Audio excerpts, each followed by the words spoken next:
Hakim Tipikor Pengadilan Negeri Palembang nolak nota keberatan surat dakwaan atau eksepsi yang diajukan penasihat hukum terdakwa kasus dugaan korupsi jaringan gas PT SP2J.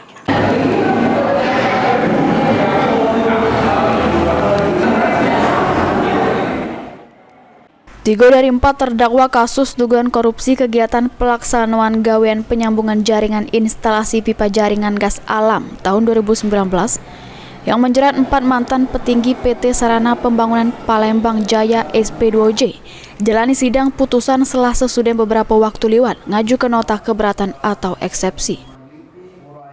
Majelis Hakim yang diketuai Hakim Fitriadi, juru amar putusannya Majelis Hakim menolak eksepsi yang diajukan penasihat hukum terdakwa Ahmad Nopan, Antoni Rais sama Rubinsi, sehingga memerintahkan penuntut umum untuk menghadir ke saksi-saksi juru persidangan.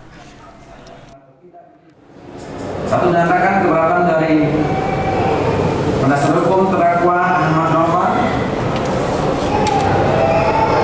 SHMH bin Abdul Ma'ruf, dan terdakwa 2 Rais Antoni Rais SSI bin Ali Ibrahim Daud, dan terdakwa Rubinsi SD MSD tersebut tidak dapat diterima. Memerintahkan umum untuk melanjutkan pemeriksaan perkara aku tersebut di atas, menangguhkan biaya perkara sampai dengan putusan akhir. Demikian putuskan.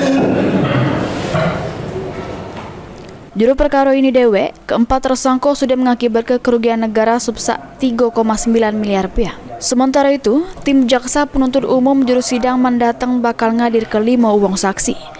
Lutfi, PAL TV.